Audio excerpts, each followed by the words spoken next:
Australia locked in to China's Belt and Road. Let's have a look. Hello everyone, Florian Heise here, and welcome to another episode of Heise Says. I thought we'd have a look at this article from the ABC about China's Belt and Road. The deal of the century WA doesn't want, but may not be able to avoid. Now, before we go into this, let's just jump over to the OECD, and you can see, iron ore is one of our biggest exports. We scroll down here, China is one of our biggest destinations for our exports, 35%. And then I'll just bring up Google Earth, and let's have a look at the number of mines based in Western Australia, particularly iron ore. Because one thing that may surprise a lot of people is, and we'll just show this here, operating mines in Australia. We'll close all of these and let's just have a look at, where is it? Iron ore. Okay, can you see all the dots appearing there? In Western Australia. Now this data is from 2014, it's the latest I could get. But, there you go guys. We've got a few over on the rest of Australia, but there's a reason why. Over 60% of our exports to China are coming out of Western Australia. So I'm not surprised that they would be entwined in China's Belt and Road Initiative. Let's have a look at this article. China is pitching its Belt and Road Initiative as the deal of the century, opening up the doors to a new and prosperous relationship with the world's emerging economic superpower. It just seems like a deal with the devil to me, doesn't it? But the federal government has refused to sign up, and despite a close economic relationship with China, West Australia's government has said it won't either. So what is Belt and Road, and what would WA get out of this, and why is it so controversial? So, Chinese diplomats all over the world are trying to get foreign governments to sign up to Beijing's Belt and Road Initiative, saying it's a deal too good to miss. Now, for anyone who's familiar with investing, or trading, or business, if a deal is too good to be true, what does that tell you? In short, the BRI is about China being allowed to invest in key infrastructure like ports, roads, and rail across the world. So do you want a communist regime with a one-person dictatorial head of state now for life in charge of significant infrastructure in your civilization? Sign up now, guys. Sign up. The belt refers to roads and rails, while confusingly the road is a transport route between the ports. China says BRI would create a massive interconnected corridor for trade across the world, but critics warn the loans China is offering poor countries to entice them to take part could become diplomatic debt traps. So I would hazard a guess that the Chinese government know what they're doing. They know exactly what they're doing. So who's backing it? The Australian-China Business Council is a loud voice in the pro-BRI debate in Western Australia. Recently, its WA chapter hosted a lunch at the Perth Convention and Exhibition Centre, sponsored by WA mining billionaire Andrew Fortescue Metals Group, with politicians and WA business people among those in attendance. Well, I would ask you a question. Why, in a first world nation like Australia, we would need resources and money from China to develop our infrastructure? Can someone tell me why? Why would we even need that? Why? Maybe, just maybe, and I'll bring up the Harvard Atlas this time. Maybe it's to do with the fact that the complexity of our economy has tanked. We're 93rd in the world. Maybe. And in some regards, we are no different to these poor developing countries around the world at the moment with regards to the complexity of our economy. I think the fact that our government is nowhere near a level of corruption isn't as bad as other nations. I'm jumping to the references there. I think that's what's driving confidence in Australia.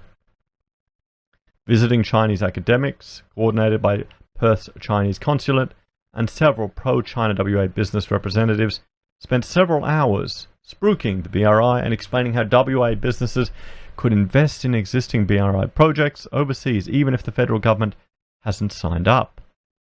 ACBC WA Director Adam Handley said the big risk was that WA would miss the boat on a golden opportunity.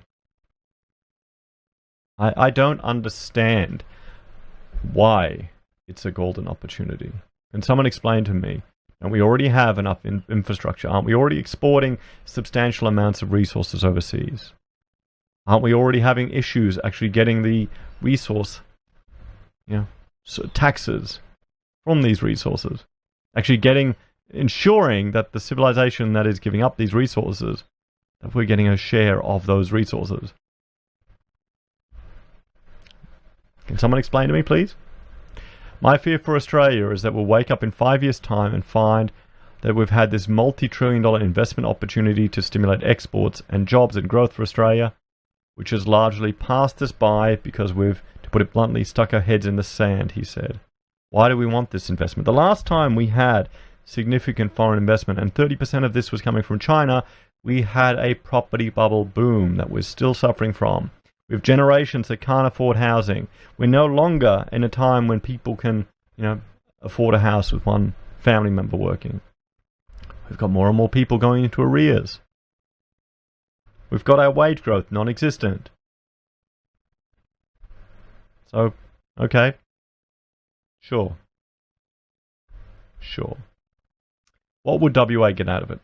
Supporters claim the BRI is about economic cooperation, and Perth's China consulate says if WA signs up, it would mean more joint ventures in LNG, lithium and hydrogen.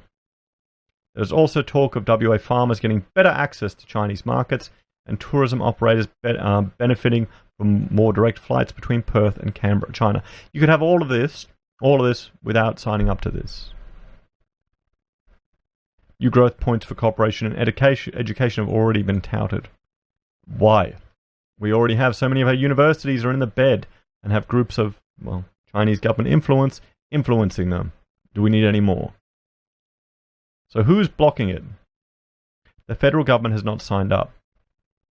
In a statement, the Department of Foreign Affairs and Trade said Australia welcomes the contribution that infrastructure initiatives can make to regional development, but it is important that such initiatives are transparent and open, uphold robust standards, meet genuine need, and avoid unsustainable debt burdens for recipient countries. WA has a close relationship with China, thanks in large part to the huge volume of Pilbara iron ore purchased by Chinese steel mills. Well, that is the relationship, guys. Don't pretend it's anything else. But in June, WA Premier Mark McGowan ruled out signing to the BRI. Asked why last week, he said, frankly, because we don't need it. Well, yes, you don't need it. Why do you need it? We already have a great trading relationship, a great economic relationship, a great cultural relationship. It's working well, he said. So what are the perceived dangers? Critics argue Belt and Road is about world domination. Australian Strategic Policy Institute Executive Director Peter Jennings warned China wanted to replace the United States, not only as the world's biggest economy, but also as its most significant military power. Yes, I could not say anyone would be surprised with that, with their aspirations for the kingdom, which isn't really a kingdom anymore. Belt and Road is a strategic plan for building Chinese economic and political control, he said. Well, just think, which empire in the ancient times achieved a great military advantage through road construction? Yeah, so there's a precedent. So why should any country other than China want to sign up to that Chinese strategic objective? He said small, poor nations risk becoming beholden to China if they accepted big loans. Some critics call this a debt-trap diplomacy. Mr. Jennings said Australia would already risk becoming too dependent on China if it signed up to the BRI, and criticised the Victorian government for doing so. Well, here we have the glorious Labor government in Victoria. I mean, we can't say that we're surprised at all. But this is the funny thing. You've got a whole lot of social issues in Victoria. You've got a whole lot of demographic issues in Victoria. You've got intergenerational culture shock happening with groups coming into the nation. And then you go on a Chinese real estate website and they will tell you the demographic splits of the different suburbs or location, where to buy, where not to buy. So it's a different world. Chinese know what they're doing. They know what they're doing. So building too much dependency on a very different type of society, an authoritarian Communist Party-led China, is a risk for any democracy, he said. Well, I'm sure he wouldn't mind. Victoria becoming a Communist Party? Guaranteed. We're already well down the way down that socialist path. So WA has said no. Isn't that game over? China's Consul General to Perth, Dong Xinghu, I know I butchered that, sorry, said she respected WA's decision to abstain from the BRI, but believed it was her duty to present what it offered. Mr. Handley admitted that for large domestic political reasons, he thought signing up to the project would be a bridge too far for the WA government at the moment. Instead, he proposed WA businesses create momentum for it to become a possibility in the future. We are advocating the formulation of some sort of China West Australian Belt and Road or Infrastructure Institute, which is a cooperative between business and hopefully elements of government as well. China watchers say WA will continue to feel pressure to sign up because Beijing's most powerful tool is money, and the Belt and Road Initiative is offering lots of it. So there you have it, guys. I mean, just my concern with the lack of complexity in our economy and our dependency on China, and you've got to remember, guys, this trade conflict between China and the United States has not been resolved. No matter how many times Trump tweets that they're close to a deal and the market shoots up, it hasn't still been signed yet. And the slump in the Chinese economy will flow on to the Australian economy. No matter how much our politicians believe that their domestic demand will make up for everything else, let me know what you think, guys. What's your opinion of this? Should Australia sign up? I mean, should we just accept it?